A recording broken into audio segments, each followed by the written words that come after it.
Gemini မှာမြန်မာဆန်ဆန်ပုံထုတ်နည်းကိုအလွယ်ဆုံးလုပ်ပြပါတယ်အရင်ဆုံး Gemini app ထဲကိုဝင်လိုက်ပါပြီးရင် create image ဆိုတဲ့ဟာလေးကိုနှိပ်ပါ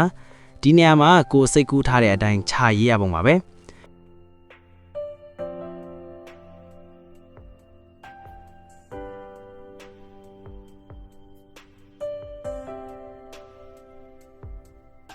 ရေးပြီးတဲ့အခါမှာစာနောက်မှာကျွန်တော်ပြထားတဲ့စာလေးကိုနောက်ကရိုက်ထည့်ပေးပါပြီးရင်တော့ဒီလေးပြန်ပုံလေးနှိပ်လိုက်ပါ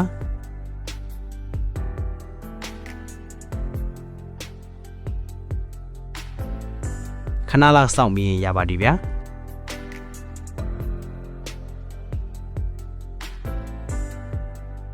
အရင်ဆုံး God AI ကိုဝင်လိုက်ပါပြီးရင် create video ကိုနှိပ်ပါပြီးရင်ဒီပုံလေးကိုနှိပ်ပါပြီးရင် animated photo ကိုနှိပ်ပါဒီမှာကိုထုတ်ထားတဲ့ပုံတစ်ပုံကိုရွေးလိုက်ပါ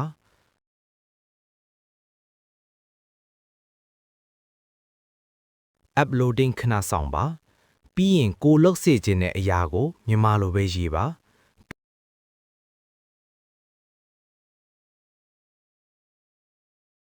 ပြီးရင်မြားလေးကိုနှိပ်ပါခဏဆောင်ပေးပါ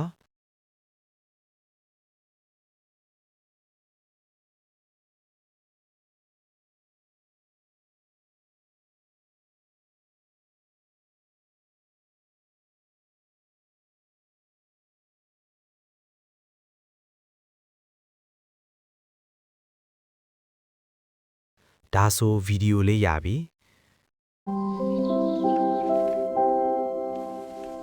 အစားထုတ်ရင်ဗီဒီယိုကနည်းနည်းဝါးတာကြောင့် options ကိုနှိပ်လိုက်ပါပြီးရင် app scale ဆိုတာကိုနှိပ်လိုက်ပါဒါဆိုအဆင်ပြေပြီ